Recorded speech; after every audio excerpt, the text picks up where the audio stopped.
Oke, assalamualaikum.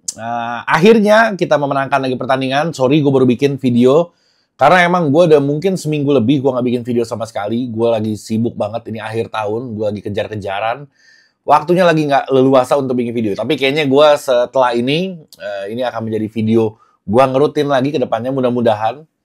Dan di video ini gue juga mau ngebahas banyak hal lah. Gue udah ngumpulin anak-anak Jackmania komentar-komentar tentang pertandingan kemarin kayak gimana. Terus ada analisa dikit juga, terus gue mau jawab rumor juga. Ini rumor yang beredar cukup kencang.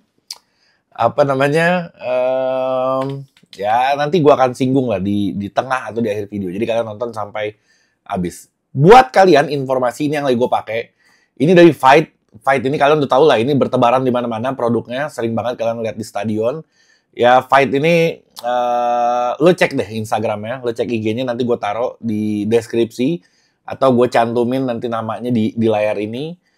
Lo lihat-lihat brand dia, keren-keren lah, layak untuk dibeli. Paling enak juga kalau dipadukan sama parfum gue. Jadi gue lagi bikin promo yang super gila-gilaan akhir tahun. Ini seperti cuci gudang.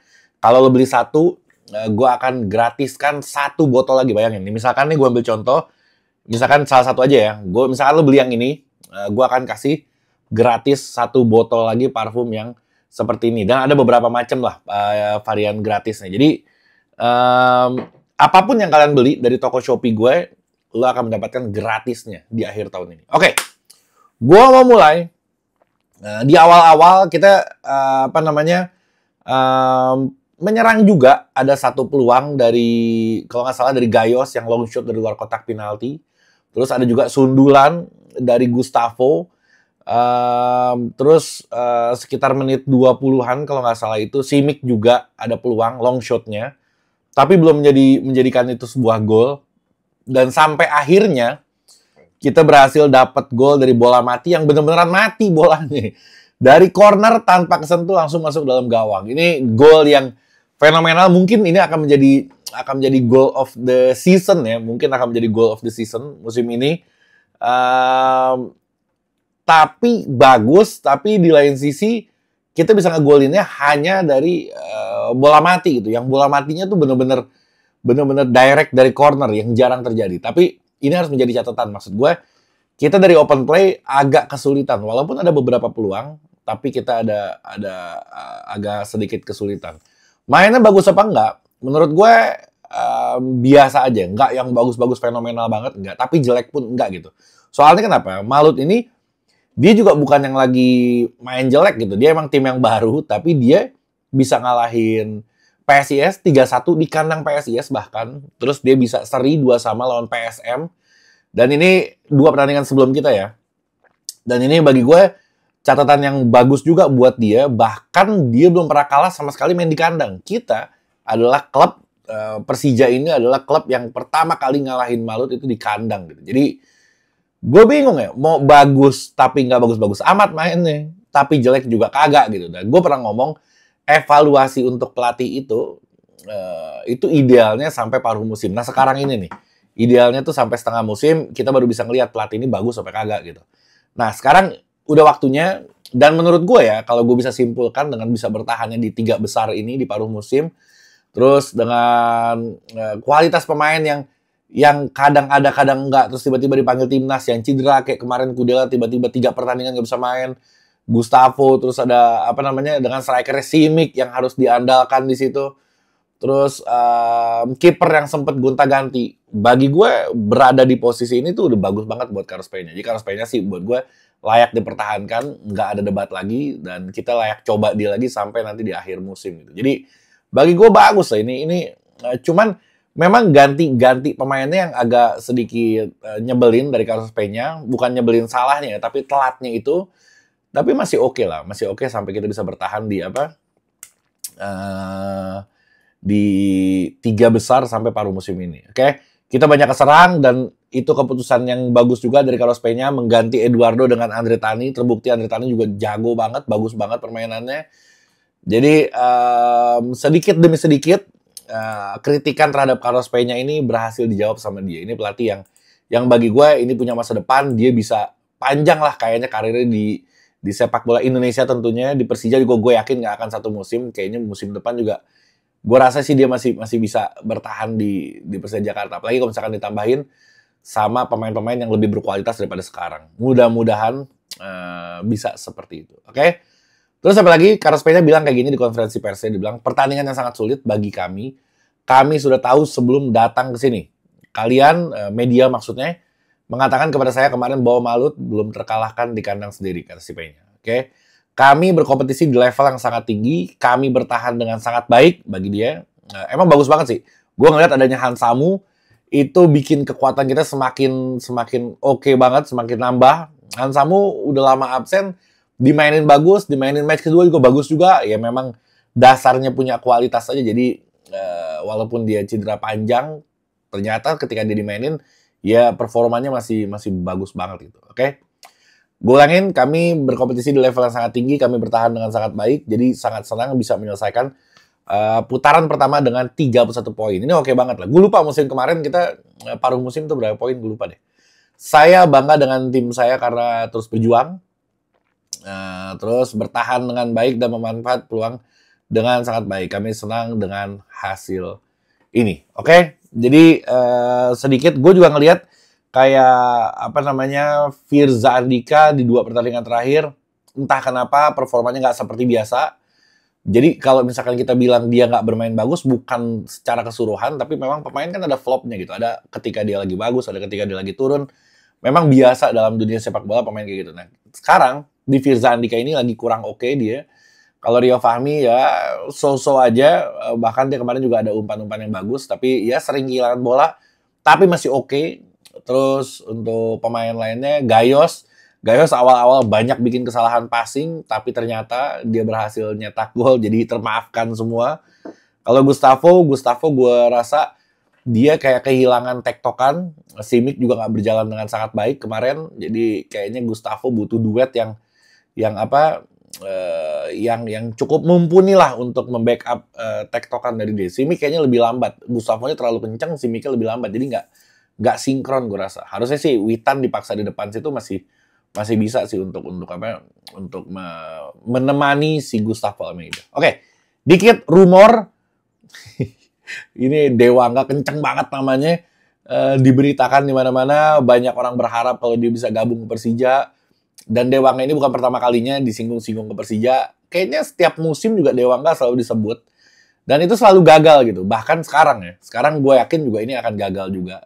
Jadi jangan berharap lebih karena si presidennya atau si petingginya dari PSIS juga udah ngomong kalau namanya bursa transfer, jadi emang gosip dan rumor pasti banyak dibilang beredar di mana-mana. Dan gue ngelihat kebutuhan PSIS terhadap dia itu sangat tinggi. Terbukti dia dari 15 game yang gue catat ya, itu dia bermain 14 game dan sebagai starter. Bahkan dia selalu dipasang untuk gelandang bertahan gitu. Jadi kalaupun kita ngambil Dewangga, kita punya gelandang bertahan cukup gitu. Kita ada Hanif, kita ada Reski, Gayos juga bisa main di situ. Rasanya kurang pas kalau kita ngambil si Dewangga, mau ngapain juga gitu. Kita butuh bukan di sana, kita butuhnya di lini depan. Ya hanya lini depan yang kita kurang sebenarnya. Kalau di tengah sama belakang kita udah oke, apalagi kiper kita udah oke banget. Oke. Terus kontraknya pun di PSIS itu masih sampai 2027 gitu. Jadi berat gitu rasanya kalau misalkan nggak mungkin kayak Persija harus nembus kontrak dia. Rasanya sih enggak gitu ya. Ditambah PSIS juga performanya lagi hancur-hancuran sekarang, lagi terperosok. Dia kemarin juga kan kalah, yang gue bilang tadi lawan Malut juga dia kalah. Ya Dewangga sangat dibutuhkan di sana gitu. Rasanya kecuali kalau mereka ada permasalahan di finansial, bisa jadi dilepas gitu. Tapi kalau enggak, rasanya sih dia nggak akan dilepas ke Persija Jakarta. Oke, sekarang gue mau ke komentar anak-anak Jackmania. Ini menarik banget, gue ngeliat komentarnya. Pada pinter ternyata. Yang pertama gue tampilin di layar itu dari siapa nih? Arul.adam. Oke, dia bilang kayak gini. Heran, hobi banget kalau abis unggul, skor pasti langsung main bertahan menurut dia. Oke, gue memang seperti itu gitu. Rata-rata ya, dimanapun rata-rata tim kalau misalkan udah unggul itu keserang. Entah dia bertahan atau entah memang karena lawannya yang tiba-tiba dapat booster untuk nyerang terus gitu. Gue ngelihat kemarin nggak bertahan sebenarnya Carlos Peña, terbukti dengan di menit 70-an itu Witan masuk, terus ada Abimanyu masuk juga, itu menandakan kalau misalkan mau bertahan, dia masukinnya pasti Rizky Fandi atau dia masukinnya si Pedro Diaz untuk di belakang. Tapi Carlos Peña ternyata masih masukin Witan, masih masukin Abimanyu. Itu tandanya bagi gue dia nggak niat untuk bertahan. Hanya kondisinya yang memang kita keserang terus aja gitu. Nggak bisa ditampung lagi. Dia berusaha ngimbangin di lini tengah, tapi memang serangan dari Malut cukup tinggi.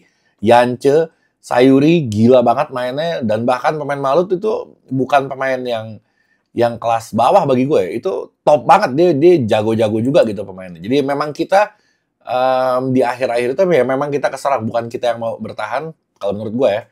Memang kita yang keserang. Beda hal sama pelatih yang memang ada yang bertahan gitu. Jadi dia keserang karena dia memilih untuk bertahan. Kalau ini gue rasa enggak ya. Kalau ini gue rasa nggak memilih untuk bertahan, tapi memang kitanya kehajar aja gitu. Oke? Yang kedua ada Angelia 28.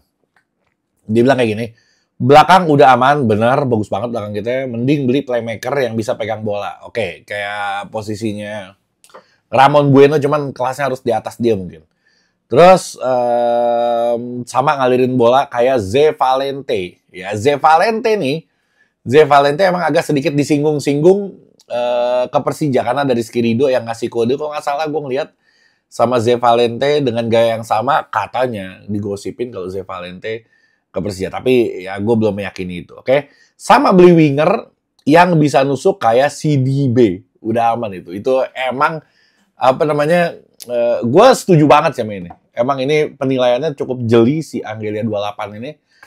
Kalau dua pemain itu masuk, kayaknya sih kencang banget ya Persija ya. Padahal Rico jarang dikasih kesempatan, padahal Rico kemarin kalau dikasih kesempatan dia masih assist juga sebenarnya.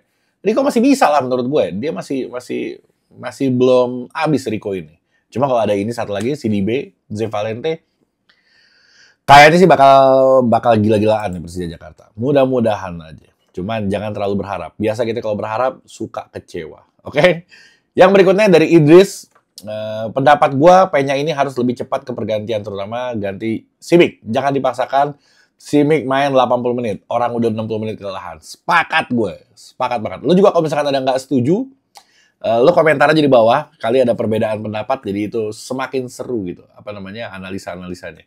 Jadi kalau Simic gue sepakat juga emang. Kelihatan banget. Udah abis banget di menit 60-an. Sayang masih dipertahanin. Harusnya Rico atau Witan bisa masuk lebih cepat itu.